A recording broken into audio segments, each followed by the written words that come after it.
Okay, Riddle Pencroft Farm, page 180. And Sandy just showed up, told Geordie that Will is sick. I looked at Sandy, thinking of all the farm work to be done and my mother's tired face. Then I pictured Will lying sick and fevered at Valley Forge, and knew what I must do. Come on, let's tell my mother. Sandy shrank back. Nay, you go. I'll wait here for you. I had never met anyone who was such a mixture of bravado and help and bashfulness, but I had little time to think upon such oddities. I flew up the stairs to the sick chamber. My mother received the news about Will calmly. She said, "Of course thee must go. Master Derry will help me with the chores," she said softly. "Ride one of the horses. Would that I could go in thy place, but—" She looked down at father's face, his eyes shut, his ears on hearing, and sighed. "The doctor says Laban is a mite better. Perhaps when thee return, he'll be himself again." With a weak smile, she urged me to take the copper kettle and fill it with food. "And Geordie, put in some apples to make Will some hot apple sauce. He ate it by the bucketful when he was a lad." Her gray eyes filled with tears as I turned away. I made haste to fill the copper kettle with apples and other food from the scant stores in the cellar. An impulse sent me up to the attic. I stood for a second, staring down at our side-by-side beds, remembering how Will had loved to apple pie my sheets. I snatched up his old comforter and raced back to the barn. There I quickly bridled Buttercup. "Come on, then," I said, motioning Sandy to climb onto Buttercup's bare, swayed back. Sandy paused a moment, looking oddly uncertain. Then, taking a deep breath, he threw his leg over. I climbed on behind, and we started off at a slow plod for Valley Forge. It was nearly dark when we forded Valley Creek and entered the American camp. The valley was dotted with fires, but the figures crouched around them seemed scarcely human. Most of the men clutched ragged pieces of blanket about them, and few wore real pants. What were they wearing if they didn't wear real pants? Fake pants? First I thought it impressive that so many wore matching white gaiters from the knee to the foot. But a brief flare from one of the fires revealed that what I saw was a white, frigid flesh, nearly as white as the snow on the ground under the men's bare feet. Suddenly a strange moaning chant began, growing louder as it spread from campfire to campfire. "No meat, no meat, no meat, no meat," swelled the sound as it rolled eerily through the valley. Then the words changed, and the growling chorus rose in pitch and speed. "No meat, no bread, no food, no clothes, no broth, no ale, no soldier." Sandy shook his head gravely. "What do you expect? They're cold and hungry. They've had no real rations for nearly a week. They go on like this for hours sometimes. Strange, but just chanting seems to help them endure it." I looked at the soldiers huddled over the smoking campfires and wondered what made them stay in the face of such profound misery. If only my father could see what these men endured, surely even he would see the worth of these Continentals. I sighed and asked Sandy where my brother was. "Back of Wayne's brigade near the outer defenses. Not far," he said.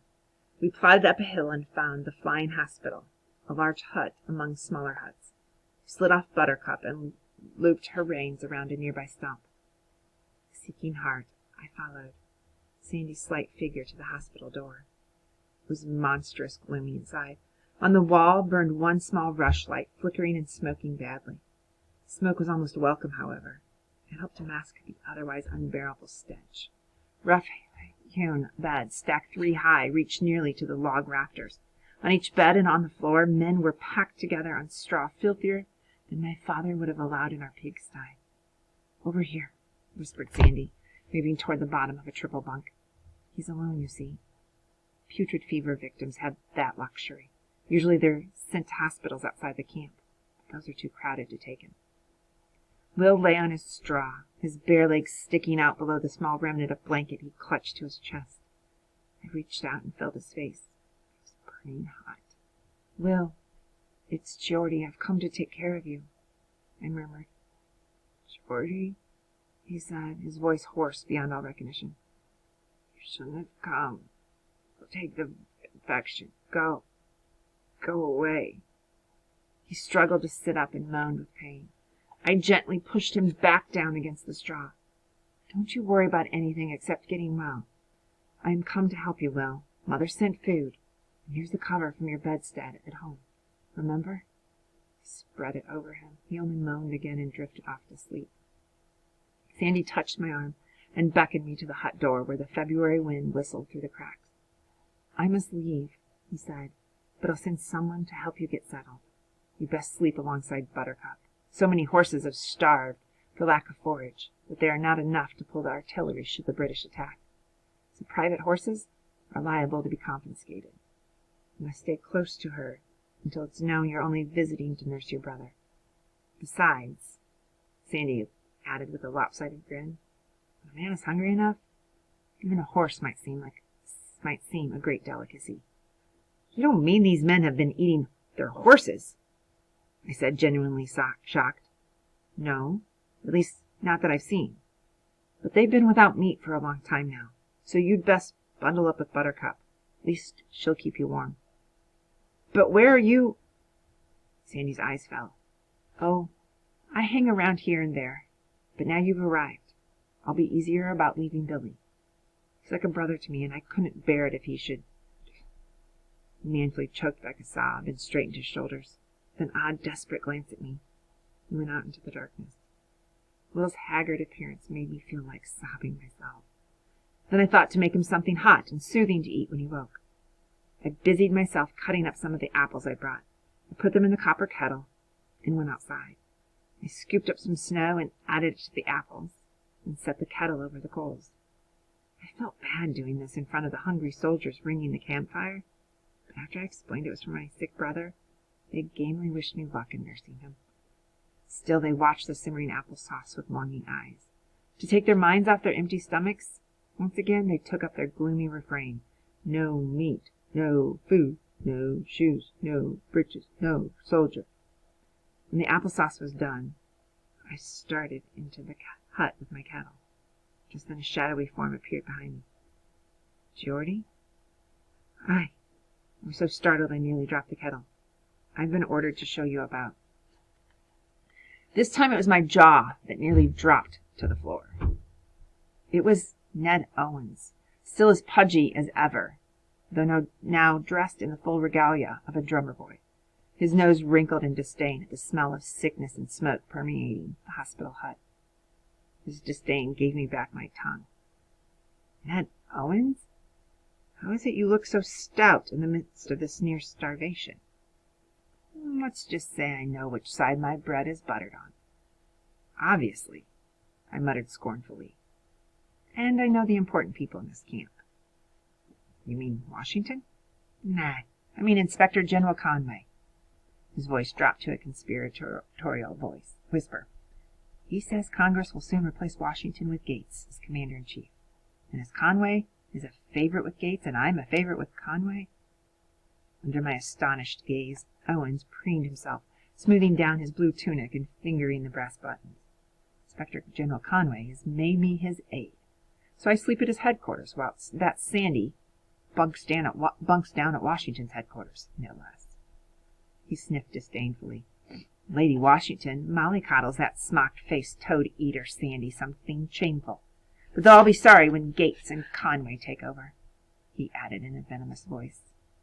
We'll all be sorry if that craven coward Conway takes over anything, someone hissed from atop one of the bunks. No one laughed aloud, but it was a sound full of scorn, not mirth. I don't know how Sandy expected me to help you. I seldom come to this part of the camp. Through clenched teeth, I said, I won't trouble you further then, Owens. I'm sure I can learn what is necessary from these good fellows. Even in the uncertain candlelight, I could see Ned's outrage at my rejection of his reluctant offer of aid. Quickly collecting himself, however, he sketched an insolent bow and left. No sooner had the door swung shut on his leathern hinges than gruff voices sounded in the flickering shadows. That Owens brat is as much of a disgrace as his father, who turns a handsome profit selling the army weevilly food and shoddy uniforms. Aye, the elder Owens was as bourbon a Tory as the king himself, till he realized that independency might erase his debt to his London suppliers. Then didn't he turn every inch the patriot. but he won't accept anything but gold coin in payment. No worthless continental paper money for him. Save that to pay the soldiers. As for Conway, the speaker audibly spat, he's a coward and a braggart who gulled the Congress into making him Inspector General. He's bent on stirring up trouble for General Washington, with no thought for anything but his own glory. I fancy both Conway and Owens would be much improved by a new coat in the very latest fashion. Tar and feathers, another said with an exaggerated simper. As for me, the first speaker went on, I say that Washington is the only one we follow. No Washington, no army. No Washington, no army. A voice outside took up the chant, and it spread around the camp in the same manner as the other, earlier, more ominous cry. No Washington, no army. Rasped hundreds, thousands of voices, until the wintry hills echoed with the brave words. The noise woke Will up. I managed to get a little of the applesauce into him, then parceled out what remained to the other sick men in the hut. Afterward, drooping with fatigue, I went out to fall asleep, huddled next to Buttercup. Surely the unlikeliest tempting morsel in history. I don't think I'd ever eat horse.